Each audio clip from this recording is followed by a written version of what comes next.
If you stop and think about it, there aren't all that many possible variations on the design of a watch, especially when it comes to case shape and case geometry. I mean, your options are basically round, square, rectangular, oval if you're really pushing it and feeling especially frisky. But all of them are basic, regular geometric shapes, which I guess could be described by relatively basic mathematical equations. And then we have the Cartier Crash. The Cartier Crash is a watch that is basically impossible to mimic because it is a truly unique design in the history of watchmaking. There has never been anything like it since the first Crash watches came out in 1967. Why the Cartier Crash has become such a revered watch and why it's become such a highly desired one is a question that you can answer only partly from looking at pictures and only partly from reading other people's descriptions. To really understand a design, especially one that is as subtly sophisticated as the Crash, there's no substitute for personal experience. And that's why we went out and got one. This is a week on the wrist with the Cartier Crash.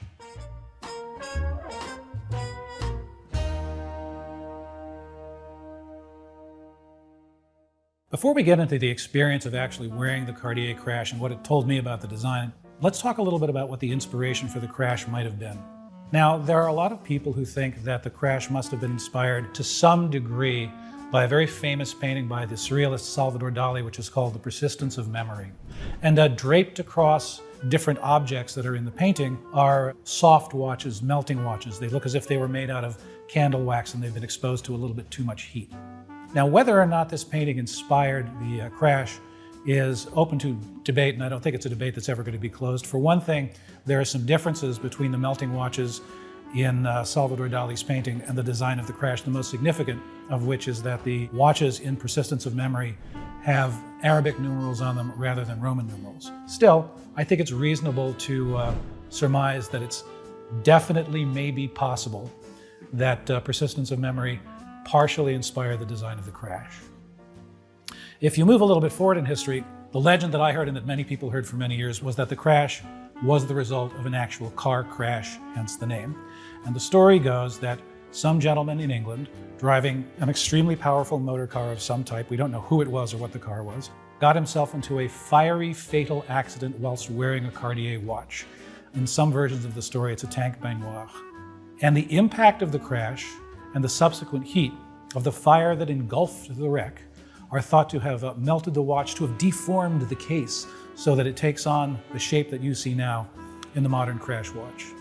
What actually happened is a little bit more mundane. Jean-Jacques Cartier, who was running Cartier London at the time, and Rupert Emerson, a watch designer who worked there, put their heads together in 1967 at Cartier London, and they decided that they would do a watch that was a little bit more au courant, a little bit more appealing to a crowd that might find traditional Cartier watches a little too square, so to speak.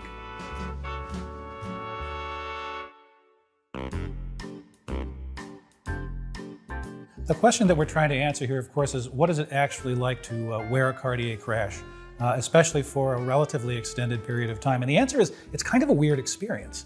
Now, normally I wouldn't say that the Cartier Crash and the Rolex Daytona have anything in common at all, but one thing they both do have in common is that they are both watches with so much cultural freight and so much cultural legacy and so many associations with them that it's very hard to actually see the watch. You put it on for the first time, you experience it for the first time, and what you're really seeing is something that is not only very valuable monetarily, but also very, very iconic from a design perspective. I've probably looked at hundreds of photographs of Cartier Crash watches over the years. I had never quite noticed just how elegantly sinuous the shapes of the Roman numerals are and how perfectly they play against the contours of the case. I'd never noticed before just how asymmetrically symmetrical the watch is. It actually exists not on a strict center line, but almost on a diagonal, which you can see stretching from the 12 o'clock position down to the 6 o'clock position. The center line of the watch is actually canted slightly off to one side. This is counterbalanced by the bulge that you see between 6 o'clock and 9 o'clock, which pulls the watch in the opposite direction. So while the origin legend of the Crash might lead you to expect something quite chaotic, what you've actually got is something extremely carefully thought through and extremely calculated, where nothing has been left to chance. In terms of comfort, while it wears larger than the actual dimensions might make you think, it's still a very, very comfortable watch to wear. It's a very easy watch to wear. It's not a particularly easy watch to tell the time on when light gets dim, but to evaluate the Cartier crash by the same standards that you would evaluate a Rolex Submariner is to kind of dramatically miss the point. The intentions of the crash are to be a wearable art object and to express the concept of elegance with a certain amount of humor as well. Now, normally when we do a week on the wrist, we like to talk about the competition for the Cartier crash. The problem is with the crash, I really can't think of any relevant competition. I mean, there's probably a wider variety of watches available from a design standpoint now than ever before in the history of watchmaking, but the problem is there isn't anything like the crash. And if you want a crash, there isn't some other watch that you can look at and say, oh, I want a crash really badly, but this other watch, this other design scratches the same itch. It's just, the crash has something going for it that no other watch does. It has actually become cool. We've got people like Tyler, the creator, wearing one and apparently very sincerely enjoying it on a regular basis. This is partly a function of the internet. I don't think a watch like the crash would have become the kind of phenomenon that it has become if it weren't possible for people to see it. So what you have is this real tension between its exposure and its relative rarity, and that of course just makes people more interested.